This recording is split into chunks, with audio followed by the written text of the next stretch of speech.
Gerakan Anti Korupsi.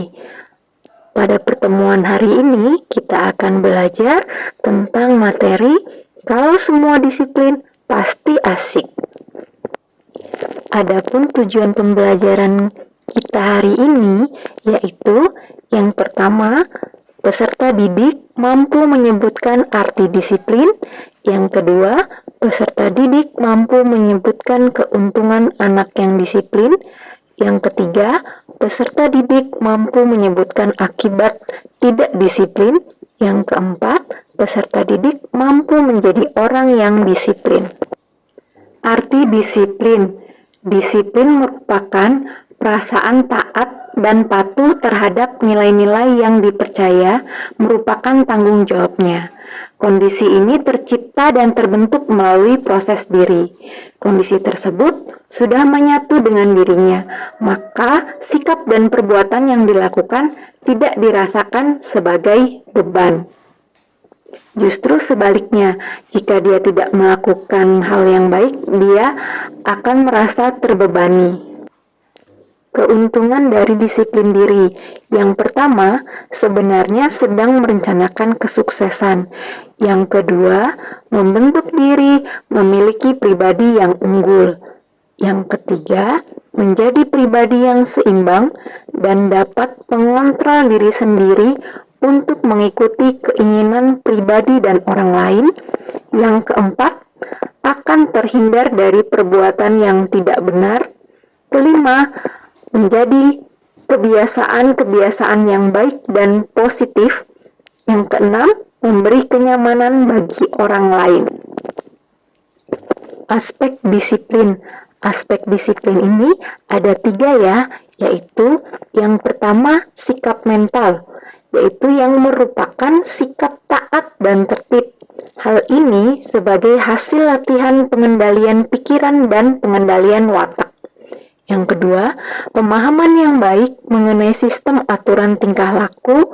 Pemahaman tersebut menumbuhkan atau kesadaran untuk memahami disiplin sebagai suatu aturan yang membimbing tingkah laku. Yang ketiga, sikap dan tingkah laku yang secara wajar menunjukkan kesungguhan hati untuk menaati segala hal secara cermat. Tahapan disiplin. Dalam menanamkan sikap disiplin, ada beberapa tahapan, yaitu yang pertama, disiplin untuk menghindari hukuman. Pada tahap ini, seseorang yang disiplin hanya menghindari hukuman saja. Jika ada kesempatan untuk melanggar, karena tidak ada yang mengawasi, maka dirinya melanggar. Tapi kalau misalnya ada yang mengawasi, dia akan melakukan disiplin itu. Tahap yang kedua, yaitu disiplin untuk mendapatkan imbalan. Pada tahap ini, seseorang akan mewujudkan kedisiplinan untuk mendapatkan imbalan. Contohnya, anak kecil bersikap disiplin agar ia mendapat pujian, atau seorang siswa melakukan disiplin karena untuk mendapat nilai yang besar. Pada tahap yang ketiga, disiplin dijalankan demi aturan itu sendiri. Ya, pada tahap ini disiplin dilakukan oleh seseorang karena dia sudah menyadari adanya aturan-aturan yang harus dilakukan. Yang keempat, disiplin diterapkan berdasarkan bahwa hidup harus bermasyarakat. Pada tahap ini, disiplin yang dilakukan oleh seseorang itu dilandasi oleh keinsapan bahwa kepentingan perorangan tidak sepenuhnya harus diutamakan, tetapi disiplin ini dilakukan untuk kepentingan orang banyak. Nah, pada tahap yang terakhir, yaitu tahap yang kelima, seseorang melakukan kedisiplinan ini berdasarkan dorongan diri sendiri, karena dia sudah butuh bahwa disiplin itu memang penting untuk dirinya. Macam-macam disiplin. Disiplin ada beberapa macam, yaitu yang pertama, disiplin pribadi. Disiplin pribadi adalah pengarahan diri ke setiap tujuan yang diinginkan melalui latihan dan peningkatan kemampuan. Disiplin pribadi merupakan perintah yang datang dari hati nurani disertai kerelaan untuk melakukan disiplin. Yang kedua, disiplin sosial. Disiplin sosial yaitu adalah perwujudan dari adanya disiplin pribadi yang berkembang melalui kewajiban pribadi dalam individu. Hidup bermasyarakat adalah fitrah manusia. Dilihat dari latar belakang budaya manusia memiliki latar belakang yang berbeda. Oleh karena itu, setiap manusia memiliki watak dan tingkah laku yang berbeda. Maka dari itu, manusia agar dapat menghargai manusia lainnya dengan cara disiplin mengikuti aturan masyarakat. Disiplin sosial berawal dari tingkat kemampuan dan kemauan mengendalikan diri dalam mengamalkan nilai, ketentuan, peraturan, dan tata tertib yang berlaku di sekolah, masyarakat, dan negara. Yang ketiga, disiplin nasional. Disiplin nasional adalah kemampuan mengendalikan diri untuk mematuhi semua ketentuan yang telah ditentukan negara. Negara merupakan alat untuk memperjuangkan keinginan bersama. Oleh karena itu, adanya masyarakat yang disiplin akan bisa mewujudkan keinginan negara. Yang keempat, disiplin ilmu, yaitu mematuhi semua ketentuan yang telah ditentukan sebagai ilmuwan. Jika seorang ilmuwan memiliki disiplin ilmu, maka ilmuwan tersebut memiliki kode etik atau aturan dan perilaku yang baik. Contohnya, seorang ahli nuklir, dia tidak akan menghancurkan negara jika dia menerapkan keilmuannya, tetapi dia akan melakukan sesuatu untuk kepentingan umat manusia bersama. Seorang ilmuwan sejati tidak akan melakukan perbuatan yang bertolak belakang dengan pengetahuannya. Yang kelima, disiplin tugas. Dalam disiplin tugas ini, seseorang akan mematuhi semua ketentuan yang telah ditentukan. Jika dia seorang karyawan, maka dia akan mengikuti ketentuan yang sudah ditentukan oleh atasannya. Tetapi kalian sebagai siswa, maka kalian harus mengikuti ketentuan yang sudah diberikan oleh guru. Selain itu juga, ketentuan yang diberikan oleh sekolah itu juga kalian harus lakukan karena kalian adalah seorang siswa. Kebiasaan dan latihan. Hanya ada satu cara untuk menjadikan seseorang berdisiplin, yaitu dengan kebiasaan. Seseorang dapat berdisiplin karena telah terbiasa dan kebiasaan dibentuk dari latihan.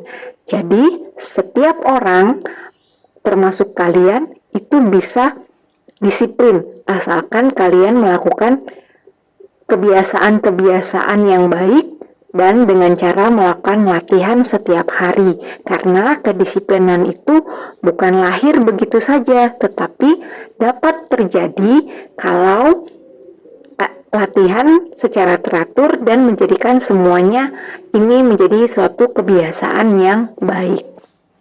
Ciri-ciri orang yang disiplin. Yang pertama, tegas dan benar dalam bicara. Jadi, orang yang disiplin itu berbicaranya tegas dan benar. Jadi apa yang menurut dia memang itu benar, maka dia katakan itu benar. Yang kedua, tepat waktu. Dia selalu tepat waktu dalam melakukan segala hal. Misalnya, dia tepat waktu dalam mengumpulkan tugas, tepat waktu dalam mengerjakan sesuatu. Nah, ciri yang ketiga, hemat. Hemat ini bisa dalam hemat uang, hemat dalam penggunaan sumber daya, misalnya hemat menggunakan air, hemat menggunakan listrik. Dia tahu kapan harus mematikan lampu, kapan dia harus menghidupkan lampu, misalnya seperti itu. akibat tidak disiplin.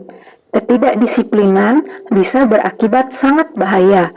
Misalnya, ketidakdisiplinan pada dunia transportasi mengakibatkan kecelakaan transportasi. Ketidakdisiplinan dalam pengelolaan hutan akan menyebabkan bencana alam. Ketidakdisiplinan dalam menjalankan peraturan yang ada menyebabkan merajalelanya tindakan korupsi. Ketidakdisiplinan menjalankan ajaran agama menyebabkan salah paham yang berakibat tindakan sewenang-wenang.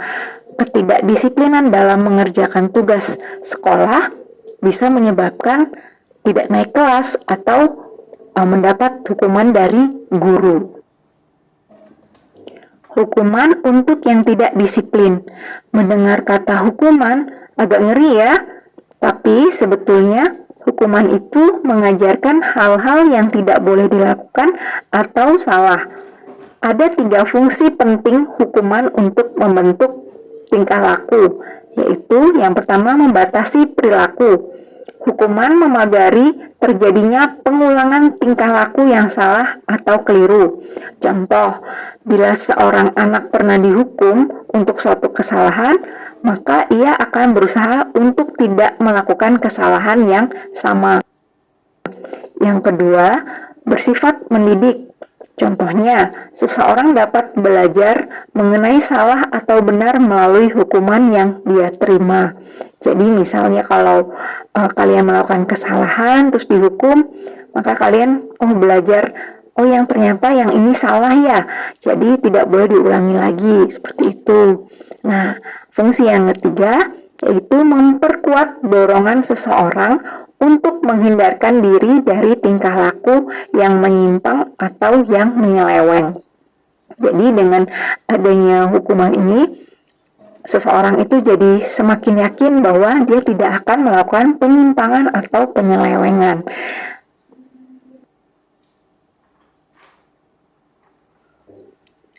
Kalau yang menyeleweng atau menyimpang dihukum, maka yang disiplin harus mendapat reward atau hadiah. Adil kan? Hadiahnya bisa berupa pujian.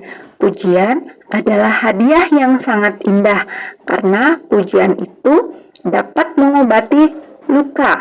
Yang kedua, dapat meningkatkan rasa percaya diri, karena ketika seseorang mendapatkan pujian, dia akan mempengaruhi kepercayaan dirinya dan rasa percaya dirinya menjadi meningkat.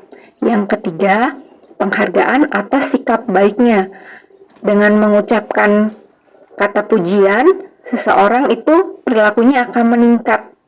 Contohnya, terima kasih ya, kamu akan datang tepat waktu, maka besoknya dia akan meningkat tepat waktu lagi datangnya. Nah, tetapi alangkah baiknya ketika kita melakukan disiplin itu berdasarkan dari kesadaran dalam hati, bukan sekedar untuk mendapatkan pujian atau menghindari hukuman. Baik, pertemuan hari ini kita cukupkan sampai di sini. Nah, disiplin merupakan suatu proses dari latihan dan menjadi suatu kebiasaan. Maka yuk mulai dari sekarang lakukan latihan sedikit demi sedikit supaya kalian bisa menjadi seorang yang disiplin. Karena dengan disiplin itu banyak keuntungannya. Lakukanlah semuanya berdasarkan dari hati dan kesadaran kalian, bukan berdasarkan karena takut dihukum atau karena ingin mendapatkan sesuatu. Sampai jumpa minggu depan dan tetap jaga kesehatan.